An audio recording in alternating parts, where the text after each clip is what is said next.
Mr. President. Senator from Washington. Mr. President, I come to the floor this morning to join my colleagues, the senator from Oregon, who has been a long proponent of a very strong internet economy and privacy rights as a senator, and I very much appreciate his leadership on so many of these technology issues. He and I represent a very strong technology economy in the Pacific Northwest, and we want to fight to keep that innovation. He and I actually held a summit in our joining communities just about the app economy. This was several years ago, probably 7 or 8 years ago now. He and I worked together to formulate with our colleges, Washington State University and Oregon, literally just the app economy. I think about that, the applications we saw 7 years ago.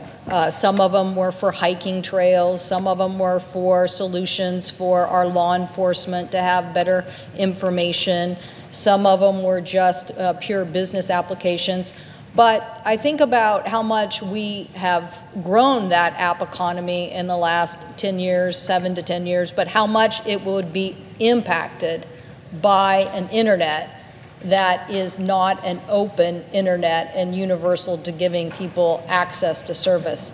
I say this because those new startups know more than anybody else, that if they're not the big behemoth in the market and they're competing against they're a new entrant competing against an existing business, or they have a new idea, if they don't have the clout to have fast internet speed, then they're not going to reach consumers. They're not going to reach their clients. They're not going to have a business model that is successful. So I thank Senator Wyden for his leadership for decades on these important issues, and I thank my colleague Senator Markey for organizing us this morning to say one thing loud and clear. After 1 year, we already know what's happening to the internet, and one thing the United States Senate could do is have a vote to protect consumers from big cable companies overcharging them.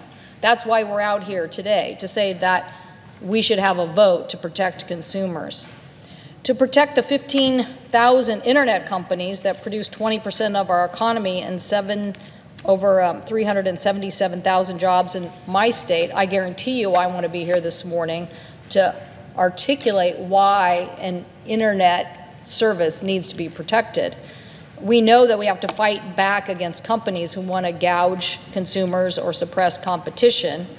And being 1 year since the FCC decided to turn back protections for the internet, we're here today because we know that we've already seen the inklings of what is more to come. Companies that are doing things that are slowing down or charging consumers more. And we know that more than 20 million people stood up and told the FCC they want strong internet protections. They do not want to see large-scale companies overcharging or gouging them. I don't even know how we talk about getting to broadband service if you are not going to have strong rules on the internet that protect consumers from being overcharged. The truth is that we know today that the internet is a great economy for us. It's helping us do research. It's helping in life-saving healthcare. We had one of the FCC commissioners out in the Pacific Northwest look at telemedicine applications, and they are phenomenal in helping us with everything from PTSD to looking at ways to help deliver just-in-time health care for those who are in the remote parts of our state. So we know that the internet is the great equalizer. It's helping people from different backgrounds participate in an economy, and it's helping with economic empowerment. But innovative businesses in every small town and every city need to have an internet that is going to give them access to create jobs and move their local economies forward. But today in the United States, just 3 cable companies have control of internet access for 70% of Americans. And 80% of rural Americans still only have one choice for high-speed broadband in their homes and businesses.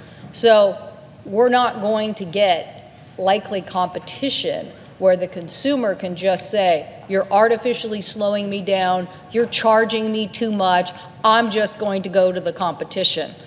That's not likely to happen.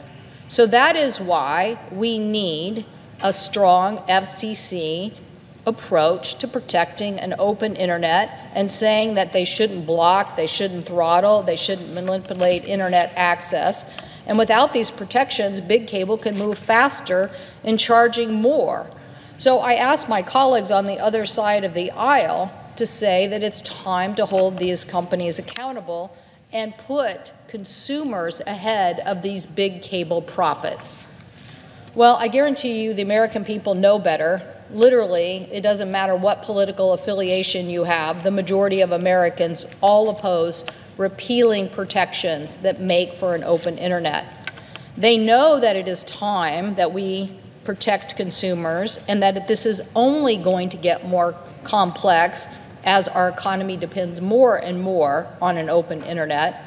But as my colleague from Oregon said, the Trump FCC has given a green light to these companies to basically keep doing whatever they want, to continue to basically have ideas that just take more out of the consumer's pocket. But today here on the Senate floor, we have an opportunity. My colleague from Massachusetts, who's been such a great leader on these issues and has been working to protect an open internet for decades, has an opportunity here to say where we stand in protecting the American consumer. Just last year, a bipartisan majority here in the United States Senate, 49 Democrats and 3 Republicans, joined together to overturn the FCC's repealing of internet protections. We were here together to say we want the internet protected. Now the House of Representatives has done its job. It has basically protected the internet and taken an initiative. It's time for Leader McConnell to put the big cable companies out here for debate on the Senate floor and hold them accountable so that we can say we want an open internet and this type of practice should be fought against. So I hope our colleagues will be given this opportunity for this debate to look at why consumers are so important to protect, why the innovation economy is so important to protect, and why a free and open internet is so important to protect. I hope tomorrow, as we also have an FCC hearing before the Senate Commerce Committee, that we'll also be able to continue to ask these important questions about why cable companies are continuing to gouge consumers in important areas. I thank the President, and I yield the floor.